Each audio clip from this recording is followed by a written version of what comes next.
Bom dia, o meu nome é Pedro Gaspar. Estamos aqui hoje reunidos para falarmos sobre a apresentação de um conteúdo sobre metodologias para case studies no âmbito do projeto internacional Entrance e tenho aqui comigo no estúdio o meu colega e amigo, o professor Rui Carreira.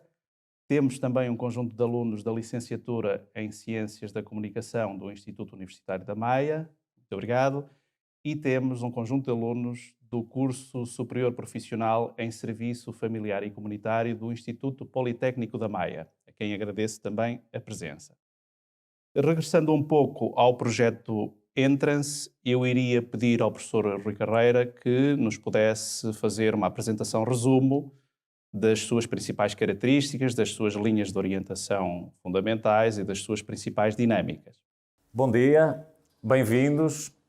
Durante este ano letivo, vocês vão fazer um trabalho de investigação orientado à resolução de alguns problemas societais, que são estes problemas ou desafios societais que apresentamos aqui nesta apresentação. E estes desafios societais estão ligados com o projeto Entrance, que é um projeto europeu, do qual o ESMAI e o IPMAIA fazem parte, e juntamente com outras universidades europeias, como a Universidade Livre de Bruxelas, a Universidade de Wageningen, na Holanda, e ainda universidades alemãs, finlandesas e lituana.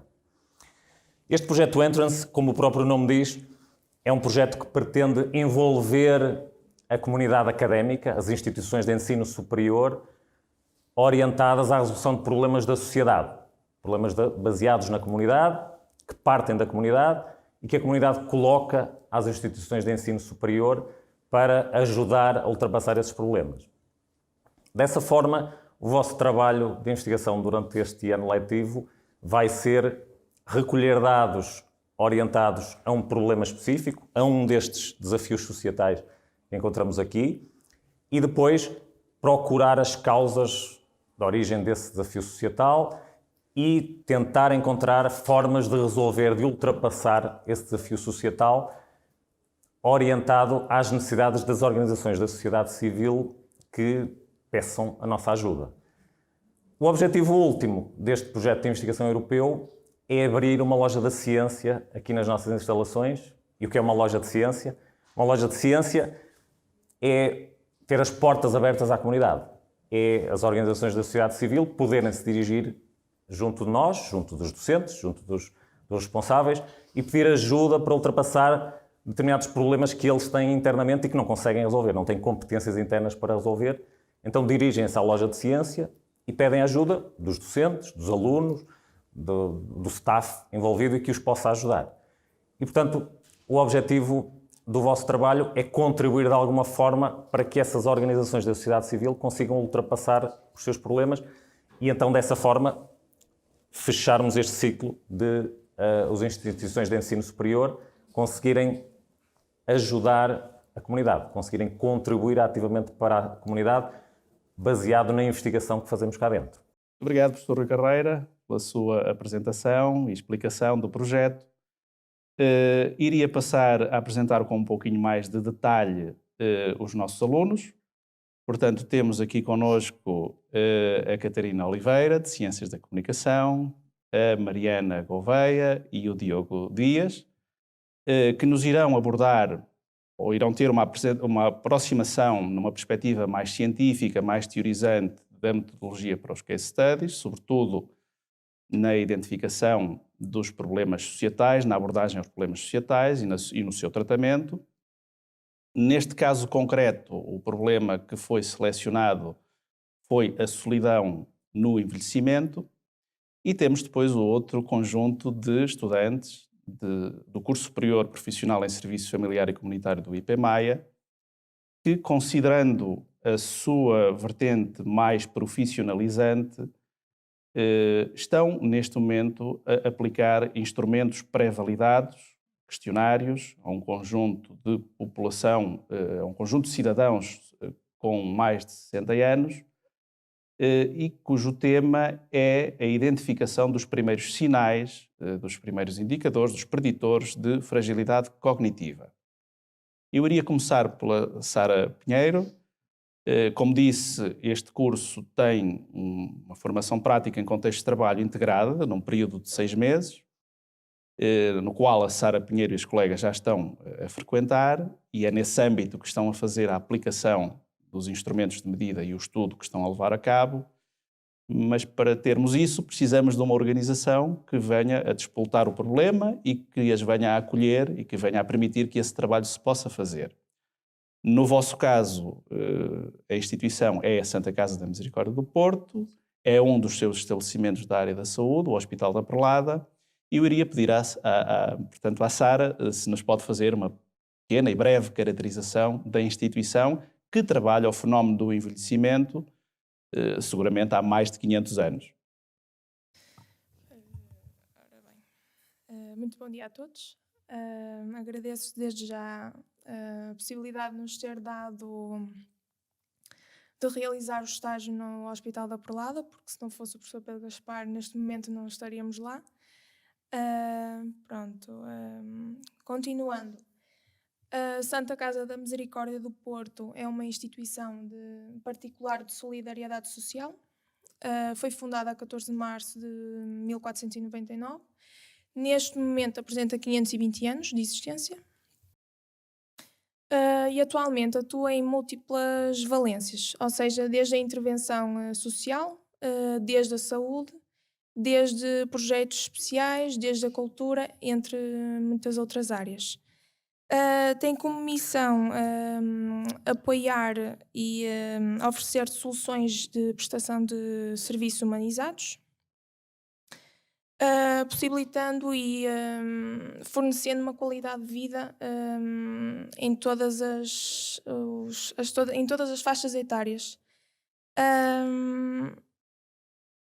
O fenómeno do envelhecimento é também um dos Exatamente. fenómenos mais vincados e é uma das questões que a entidade trabalha há muitos anos também, não é?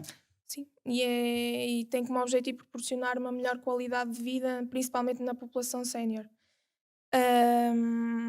Pronto, tal como o professor Pedro Gaspar disse, a Misericórdia do Porto tem a tradição secular na área da saúde, principalmente o Hospital da Perlada e o Hospital do Conde Ferreira. Pronto, mais propriamente o Hospital da Perlada é um estabelecimento onde eu e a minha colega Maria estamos a realizar o estágio. Foi o principal hospital IPSS em Portugal a receber a acreditação em qualidade e estamos a gostar muito. Tem sido uma experiência espetacular.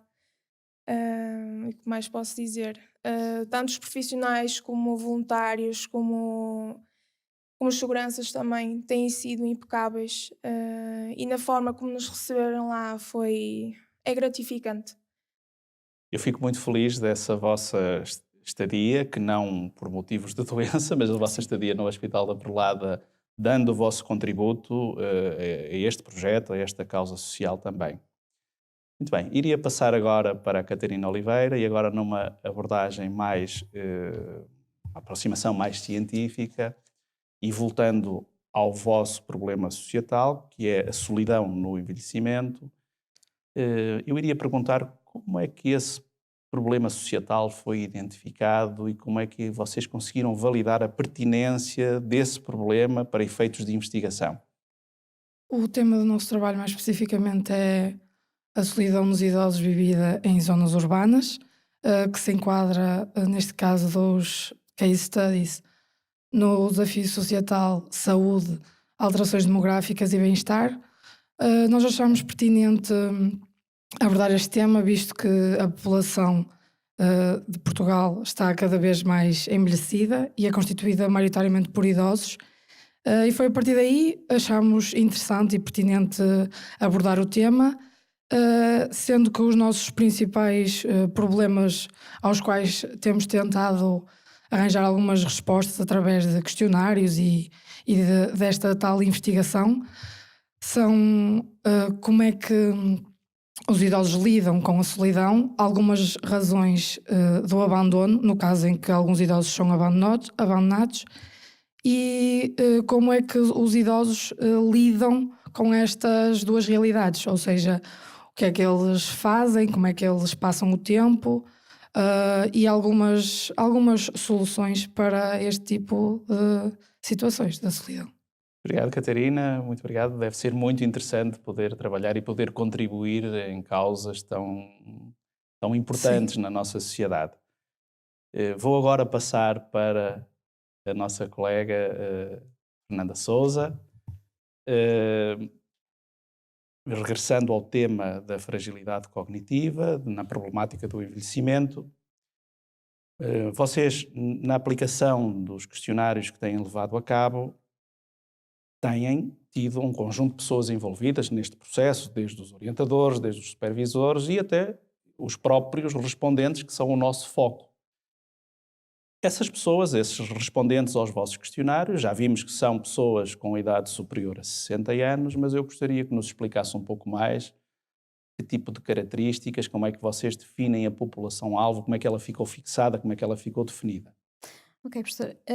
Este inquérito pretende, neste caso, caracterizar a fragilidade cognitiva na população portuguesa. É uma amostra em 250 pessoas, se conseguirmos mais era excelente.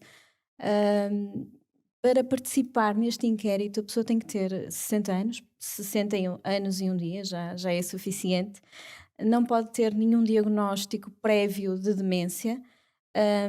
Tem que ser também uma pessoa que seja capaz de fazer um percurso de 10 metros a caminhar e que não precise de auxílios de muletas, nem de andarilhos, nem de cadeira de roda. Não pode ser uma pessoa que tenha tido nenhum traumatismo, nem neurológico, nem psicológico. Não pode ser também pessoas que tenham antecedentes de usos de drogas, porque isso vai condicionar em tudo o estudo.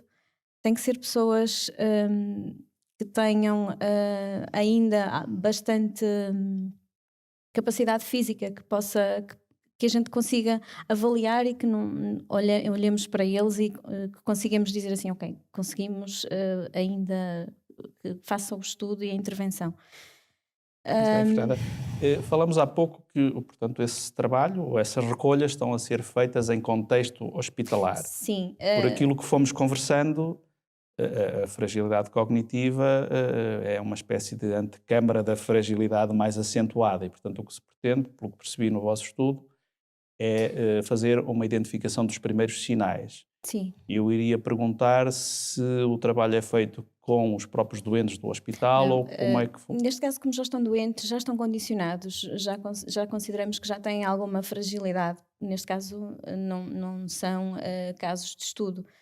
O inquérito está a incidir mais sobre os voluntários, sobre os funcionários que trabalham no Hospital da Prelada, sobre as pessoas que acompanham os doentes, mas neste caso os doentes por si só já não são casos de estudo. Portanto, esses serão excluídos Sim, portanto, esses são desta excluídos amostra. do estudo, da abordagem. Muito bem, muito obrigado, Fernanda, por todo o contributo que tem dado neste nosso trabalho. Vou passar agora à Maria Cunha. Nós temos falado aqui, sobretudo nos alunos que têm em mãos o problema da fragilidade cognitiva no âmbito enquadrado no envelhecimento. Falamos aqui já de fragilidade cognitiva, daquilo que me foram explicando. A fragilidade cognitiva é ainda um tema pouco desenvolvido ou ainda com muito potencial para ser estudado. E eu iria pedir à Maria que me fizesse um pequeno resumo do que é que vem a ser então esse conceito de fragilidade cognitiva para que quem nos vê e quem nos ouve no presente e no futuro possa ficar mais esclarecido. A fragilidade cognitiva consiste numa ligeira diminuição cognitiva e a fragilidade física. E na ausência de demência, como tinha referido a minha colega Fernanda, não pode ser doentes com nenhuma demência.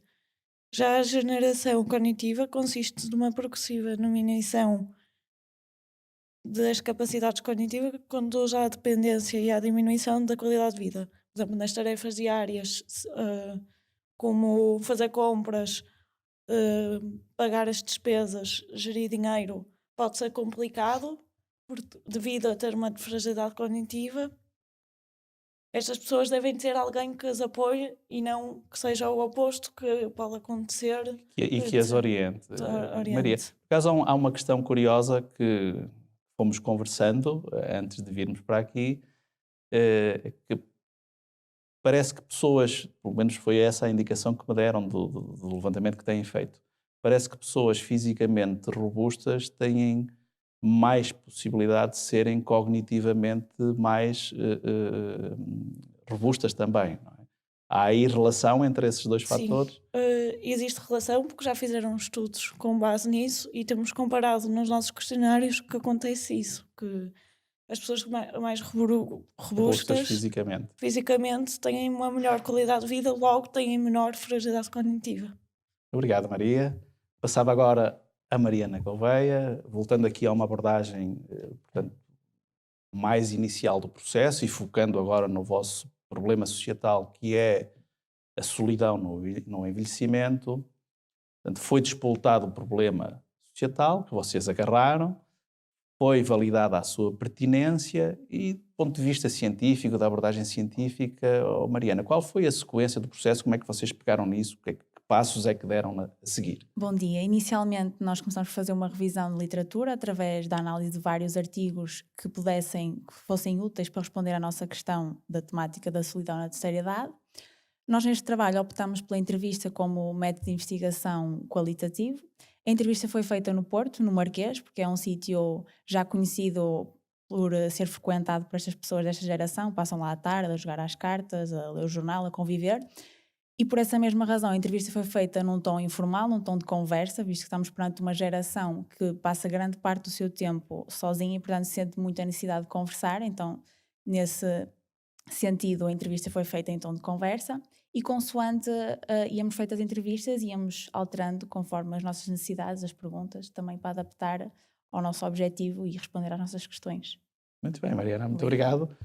Diogo, foi feita a revisão da literatura, foram feitas essas etapas que a Mariana abordou, mas nós temos que, do ponto de vista metodológico, do estudo que é pretendido, nós temos que fixar objetivos, avaliar quais são as necessidades específicas do estudo. Como é que esse processo prosseguiu? Bom dia, antes de As mais. próprias hipóteses a formular, como é que foi essa etapa?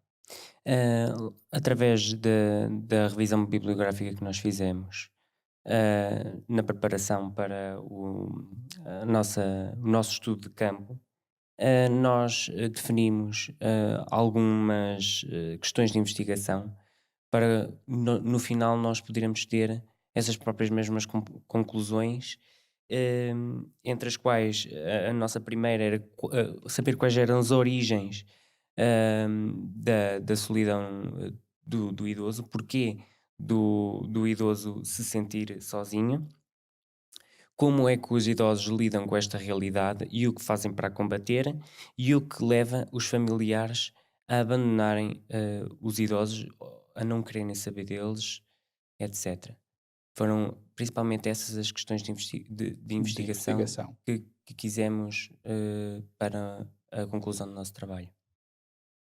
Sentiram ou conseguiram medir em termos afetivos a importância que este tipo de problemas societais têm, o impacto que possa vir a ter na nossa sociedade, de maneira ainda muito intuitiva, porque ainda não há dados totalmente trabalhados, estão a ser recolhidos, estão a ser analisados, mas do ponto de vista da vossa perspectiva, da vossa sensibilidade, tiveram entusiasmo, sentiram entusiasmo neste tipo de problemas? Acham que eles são importantes na nossa sociedade?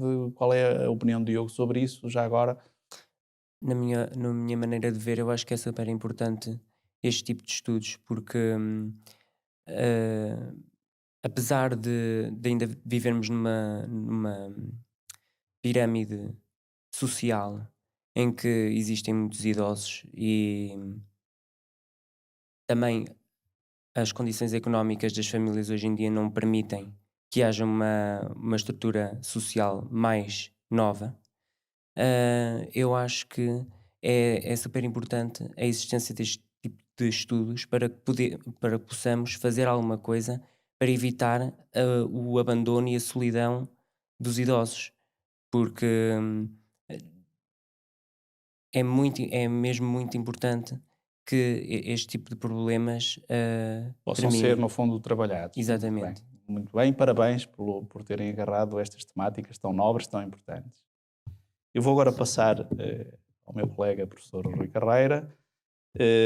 Todos os estudos que envolvam problemas societais normalmente terão a ambição de promover impactos no público-alvo, na própria sociedade, e no público-alvo em que estão direcionados. Doutora Carreira, em termos de enquadramento científico, o que é que podemos esperar de uma implementação futura deste tipo de estudo e da sequência que o mesmo venha a ter? Obrigado. Como vimos, pelo que os alunos estiveram a explicar, a abordagem deles, em ambos os casos, quer no curso de Serviço Familiar e Comunitário, quer no de Ciências da Comunicação, tem sido uma abordagem um pouco prévia para perceber um problema, perceber os fatores cognitivos no envelhecimento e também a solidão, no ponto de vista mais científico. E, portanto, estão a recolher dados previamente a uma possível implementação no terreno, ou seja, de medidas que possam vir efetivamente a melhorar a vida destas pessoas. Com esta abordagem prévia, então está-se a tentar perceber as causas quais os principais fatores cognitivos que influenciam o envelhecimento, quais as causas da solidão e, portanto, tem tomado uma abordagem de análise de dados, de olhar para um problema e tentar percebê-lo. Nas possíveis intervenções futuras dentro destas comunidades, dentro destes públicos-alvo, os idosos, nomeadamente, uma abordagem tipicamente utilizada é a investigação-ação, o Action Research, em inglês, que, por curiosidade, as alunas do Serviço Familiar e Comunitário, mesmo estando ainda na recolha de dados prévia, já estão a utilizá-lo um bocadinho, não sei se sabiam, mas trata-se mesmo desse género de abordagem, ou seja, o investigador está no local onde as coisas acontecem, está a lidar diretamente com os envolvidos, com o público-alvo. Isto tem muitas vantagens, nomeadamente por conhecerem ao pormenor a realidade daquelas pessoas, por se integrarem com as dificuldades, com as facilidades, portanto, viverem em pleno aquela experiência das pessoas. Isto ajuda-as a perceber melhor a forma como estão a recolher os seus dados, na fase inicial em que estão, ou posteriormente numa implementação efetiva de melhoria das condições de vida, prevenção da solidão ou minimização das causas da fragilidade cognitiva, pode ser uma mais-valia. Todavia, tem alguns inconvenientes, também por isso que eu estive a descrever, por estarem tão envolvidos naquele público-alvo, por estarem a ser influenciados por aquele público-alvo, também podem perder um pouco a isenção. O distanciamento que é necessário para analisar friamente os dados. Mas, de qualquer forma, tipicamente a investigação-ação é a metodologia mais adequada e que se poderá utilizar em casos futuros em que haja implementação efetiva junto dos públicos-alvo. Muito obrigado, professora Carreira. Eu vou regressar aqui à Fernanda. Fernanda, por favor, mata a minha curiosidade, porque eu sei que nós já conversamos, que os dados estão a ser recolhidos, ainda não há dados suficientemente analisados e tratados, portanto, ainda não há conclusões cientificamente apuradas. Mas, por aquilo que fomos falando, há alguma sensibilidade da vossa parte, há algumas possíveis sugestões de implementação futura que já vão nascendo ou que já se vão desenhando, embora sem essa base mais científica de análise final e tratamento dos dados. Fernanda, do vosso trabalho de recolha, há algumas sugestões que já foram desenhando ou pensando ou idealizando para apresentar a esse público-alvo? Sim. No caso da fragilidade cognitiva e dos seus preditores e naquilo que poderá contrariar essa tendência? Sim, com todos os inquéritos que temos vindo a conseguir realizar, mesmo ainda estando os dados para serem tratados e ainda sendo propostas primárias, é possível olhar no futuro e pensar em melhorias que podem vir a ser feitas, como por exemplo estimular a atividade física, estimular a atividade cognitiva, estimular a atividade social. Acho que isso traria sem dúvida uma melhoria muito, muito grande para a nossa sociedade. Com base neste estudo, é claro, e com base noutros, mas sim, sem dúvida, estamos cada vez mais a perceber que este estudo está a ser fantástico para fazer uma melhoria. Ficar à espera dessa recolha final e desse tratamento definitivo dos dados para depois podermos chegar a essas conclusões. Obrigado, Fernanda. Professora Carreira, abordamos aqui um conjunto de etapas conducentes à metodologia de case studies, certamente utilizando aqui os contributos, que eu agradeço muito, dos nossos estudantes, mas seguramente não abordamos todos os pontos que um case study deve envolver numa metodologia mais científica. Eu iria pedir-lhe duas coisas. Uma é que nos pudesse falar nesses pontos ainda não abordados aqui e depois para que no futuro quem nos venha a ver e ouvir possa ficar com uma sistematização do processo. Pedia-lhe que fizesse um resumo mais sequenciado de todo o processo. De acordo, obrigado. Portanto, as fases posteriores ao que os alunos estiveram aqui a descrever, ou seja, pós-intervenção efetiva dentro destas populações-alvo, pode ser, nomeadamente, a revisão de todo o processo, avaliação do processo, o que é que correu bem, o que é que correu mal. Isto pode passar por uma simples autoavaliação no interior da equipa, docentes envolvidos, não é? como eu e o Pedro, e os alunos, informalmente avaliar pontos positivos, pontos negativos para casos de estudo futuros, para intervenções futuras, ou, portanto, utilizar até metodologias mais concretas de medição da eficácia da recolha de dados, dos resultados. Portanto, mas pelo menos haver uma autoavaliação é importante que se faça para memória futura, não é? Para aprender principalmente com os erros, para melhorar. A melhoria de processos também. Exatamente, nós estamos a iniciar e, portanto, é importante olearmos a máquina de forma a que proximamente as coisas corram melhor, não é? E melhorem então de futuro. Havendo essas intervenções sociais junto dos públicos-alvo, é importante que depois também se tirem as ilações necessárias. Ilações necessárias em termos científicos, estamos a falar das implicações teóricas ou práticas. Teóricas para a literatura. A revisão de literatura que os alunos de Ciências da Comunicação fizeram foi o ponto de partida sobre o problema, o que é que já existia sobre o problema, e é importante que no final deste processo todo as implicações teóricas que possa haver se venham juntar à revisão de literatura, para que outros que peguem nisto no futuro já saibam deste conhecimento novo que foi contribuído com o trabalho dos alunos envolvidos. Não é? Isso é importantíssimo e, como eu lhes ensino nas aulas, é o ponto de partida essencial para a investigação. E que, efetivamente, divulguemos os nossos contributos teóricos e científicos para memória futura, lá está. E até uma lógica de partilha. Sem dúvida, não faz sentido fazer investigação se não for assim. Portanto, exatamente para construirmos todos, em conjunto, o conhecimento sobre determinado tema, sobre a solidão nos idosos, sobre os fatores cognitivos no envelhecimento. Além disso, ainda existem as implicações práticas.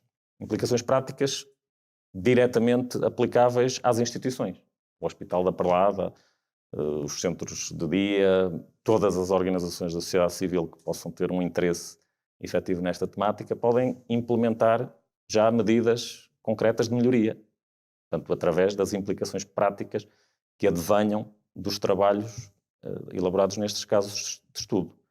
E, portanto, podem facilmente melhorar a forma de intervenção junto dos pacientes, outras medidas quaisquer de índole mais prática, portanto, e facilmente implementáveis por estas organizações. Estas implicações teóricas e práticas, de alguma forma, resumem então todo o processo. Como eu disse, inicia-se na revisão de literatura, portanto, qual é o conhecimento existente relacionado com um determinado tema, que é o ponto de partida para identificar as perguntas de investigação que é importante responder durante todo o processo.